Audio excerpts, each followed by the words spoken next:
Bonsoir à tous, ravi de vous retrouver pour ce nouveau TV Soir de l'été. Nous sommes le jeudi 16 juillet. Aujourd'hui, nous vous avons donné rendez-vous à Roténeuf, l'un des quartiers historiques de Saint-Malo. Roténeuf où nous sommes en compagnie de Joëlle Jounot, la fondatrice de l'association des Amis de l'œuvre de l'abbé Fourré. Joëlle Jounot, bonjour. Et là, on se prépare à démarrer une balade sur les pas de l'abbé Fourré. Oui, voilà, nous avons mis en place cette balade qui nous permet de mieux comprendre l'abbé Fourré.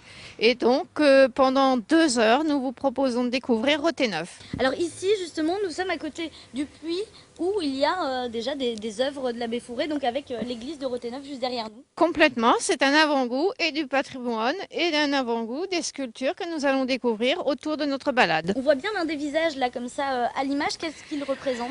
Alors, cette sculpture représente une figure de Roténeuf et ces sculptures étaient auparavant sur la fontaine Jacques-Cartier qui est située un petit peu plus en contrebas ici.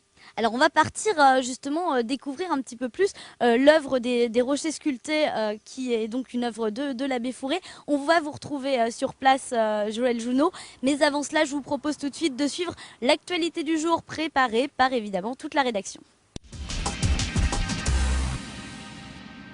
Deuxième partie de cette émission, nous sommes maintenant sur la plage de la Haye, juste en dessous du site des rochers sculptés et toujours évidemment en compagnie de notre invitée qui est ce soir Joëlle Jounot, la fondatrice de l'association des Amis de l'œuvre de l'abbé Fourré.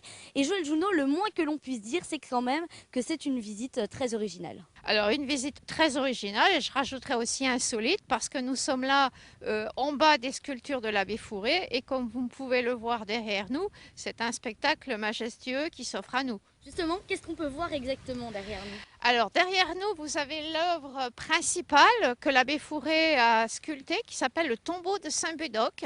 Et ce tombeau réactualise un petit peu l'histoire de la Bretagne que l'abbé Fourré avait à cœur de mettre dans la pierre. Comment l'abbé Fourré en est-il venu à graver cette pierre justement?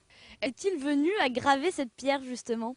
Eh bien, l'abbé Fourré, en quittant son sacerdoce à l'âge de 55 ans, a choisi de venir se retirer à Roténeuf. Et en se baladant, eh bien, il a remarqué avec la lumière que des formes se dessinaient dans la sculpture. Et c'est comme ça qu'un jour, il a pris son marteau et son burin et il est allé sculpter la falaise. Et il faut le dire, il prenait quand même pas mal de risques puisqu'il gravait en soutane, c'est ça? Et oui, il sculptait avec sa soutane. Alors il faut l'imaginer grimper sur une échelle. On a quand même plus de 10 mètres au-dessus de nous. Et il commençait par décaisser la falaise avec un marteau, un pic de couvreur. Puis ensuite, il utilisait un marteau et un burin pour faire ses personnages. Au total, il a réalisé près de 300 œuvres. Est-ce que chaque œuvre a une signification justement propre à elle, une signification particulière? Oui, alors pour cette partie scientifique et historique, nous avons à notre disposition les cartes postales qu'il avait mis en place de son vivant, qui ont toutes des significations et ça nous permet de pouvoir dire que les sculptures représentent des scènes très précises dans l'ensemble de la falaise. Et il a gravé aussi, il a sculpté des personnes, des personnages connus. Je pense particulièrement à Jacques Cartier. Et oui, alors surtout Jacques Cartier, parce qu'il était admirateur de Jacques Cartier et on l'aperçoit très bien ici à la proue de son bateau. Puis Jacques Cartier qui a une histoire forte évidemment avec Roténeuf. Nous disions 300 œuvres au départ, il n'en reste plus que 100 aujourd'hui. Et vous, c'est aussi ça le rôle de votre association, de défendre ce patrimoine et d'essayer de le préserver au maximum? Oui, c'est aussi notre rôle, puisqu'il faut savoir que l'abbé Fourré est mort en 1910. Lorsqu'il nous a laissé son héritage, il y avait plus de 300 sculptures. Aujourd'hui, il y a à peine une centaine de sculptures qui sont encore visibles. Donc, il faut absolument essayer de retarder la disparition complète de ce site. Et pour ça, nous avons déjà commencé notre travail à la Pointe du Christ.